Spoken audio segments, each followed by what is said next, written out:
जय श्री कृष्णा मित्रों, आप सुन रहे हैं सोलमेट भाग 23। देखते ही देखते हैं 13 दिनों का समय निकल गया। त्रिपाठी ने पूरे विधि विधान से सभी कार्यक्रम सुधाकर के निपटा दिए। इस बीच निमृत ने अपनी जरूरत का सामान, डॉक्यूमेंट और जरूरी कागजात पैक कर लिए। साथ ही साथ सिमरन की टीसी भी ले ली थी। दीदी, आपने अपनी नीट की बुक्स नहीं रखी, सिम्मी ने कहा। पहले वहां चल के देख ले, फिर सोचेंगे। बाकी अब मुझे नहीं लगता कि अब इन किताबों की कोई वैल्यू है, निम्मी बोली और बाकी सामान जमाने लगी। यहाँ से जाने से पहले त्रिपाठी निमृत और अबीर की विधि विधान के साथ शादी कराना चाहते थे, तो उन्होंने पंडित जी से बात कर ली और मंदिर में शादी करने का तय कर लिया, क्योंकि ऐसी स्थिति में धूमधाम से शादी का तो कोई मतलब नहीं था, और फिर निमृत की तरफ से तो कोई था भी नहीं जो कि उनके प्रोग्राम का हिस्सा बने। त्रिपाठी दोनों के लिए विवाह का जोड़ा ले आए और निमृत का जोड़ा उसको पकड़ा दिया। बेटा तैयार हो जाओ, अभी 1 घंटे बाद हम लोग मंदिर जा रहे हैं, वहीं पर तुम दोनों की शादी होगी। और हाँ, साथ ही साथ मैरिज रजिस्ट्रार ऑफिस भी हम जाएंगे ताकि शादी रजिस्टर करा सके, त्रिपाठी ने कहा। तो उसने निमृत ने एक नज़र अबीर की तरफ देखा, जिसके चेहरे पर कोई भाव नहीं थे। वह अपने कपड़े लेकर अंदर कमरे में चली गई। अबीर बेटा जाओ, तुम भी रेडी हो जाओ, त्रिपाठी ने अबीर को कपड़े देते हुए कहा। पापा, ऐसे भी तो हो सकता है ना, ऐसा भी क्या शादी की इतना सजने धजने की जरूरत है, अबीर ने बेरुखी से कहा। बेटा, शादी जीवन में बार बार नहीं होती, एक बार ही होती है, तो कम से कम दूल्हे के जैसे लगो तो सही, त्रिपाठी बोले। तो अबीर भी कपड़े लेकर चला गया। थोड़ी देर में त्रिपाठी, अबीर, निमृत और सिमरन को लेकर मंदिर निकल गए, जहां पर पंडित जी ने सारी तैयारी करवा रखी थी।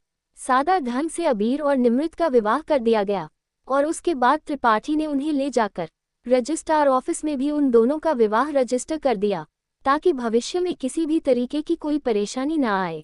इतना सब होते होते शाम हो गई थी, तो उन लोगों ने अगले दिन जाने का निर्णय लिया। निमृत बेटा, अपना जरूर का सामान जमा लेना, कल हम लोग सुबह जल्दी निकलेंगे। जी पापा, निमृत ने कहा और अपने कमरे में चली गई। खुद को आईने में देखा। सुर्खलाल जोड़े में सजी वह आज दुल्हन बन चुकी थी, पर न ही मन में कोई उमंग थी, न ही उल्लास, और न ही अबीर को जानने और समझने की चाहत। बस जो सुधाकर और गिरीश ने तय किया, उसने इस रिश्ते स्वीकार कर लिया था, पर उसका दिल अब तक न ही इस रिश्ते को स्वीकार कर पाया था और न ही अबीर को। पता नहीं क्या है किस्मत में मेरी, कोई भी काम ठीक से होता ही नहीं है। आज शादी भी हुई तो ऐसे जैसे कोई खेल हो, ना ही कोई हल्दी है, ना ही कोई मेहंदी, ना ही कोई संगीत, कोई उत्साह नहीं, कोई खुशी नहीं। मेरे लिए कोई खुश होने के लिए और खुशियां मनाने के लिए है भी नहीं, और ना ही मेरे दिल के अंदर खुशियां हैं। जिस रिश्ते की शुरुआत इतनी निराशा भरी है, उस रिश्ते का आगे क्या भविष्य होगा, निमृत ने खुद से ही कहा और फिर चेंज करके बाकी की तैयारी में लग गई। उधर अबीर भी आईने के सामने खड़े हो खुद को देख रहा।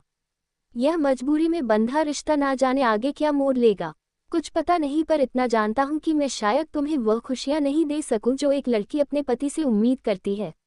रिश्ता बना है तो निभाना भी होगा।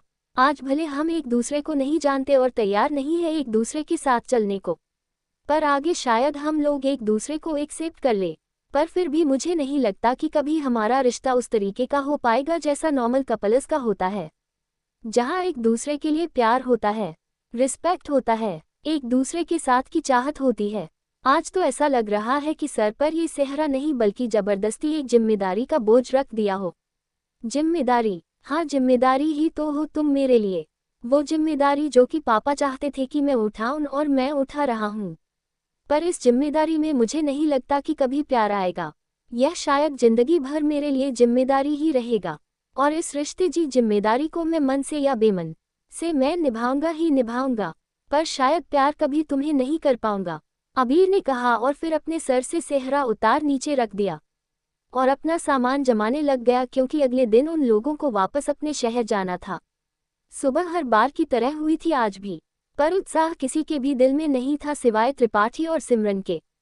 निमृत और अबीर दोनों के ही दिल एकदम सूने और उदास थे और आंखों में खालीपन था। सिमरन इस बात से खुश थी कि निमृत की शादी हो गई है और अब वह दूसरे घर जा रहे हैं, और अब उसे और निमृत को अकेले नहीं रहना पड़ेगा। तो वही त्रिपाठी खुश थी कि उनके बेटे का विवाह हो गया है, और वह भी उस लड़की से जिससे वह चाहते थे। घर को ताला लगाकर निमृत ने भरी आंखों से एक बार देखा। न जाने अब कब आना हो पाएगा।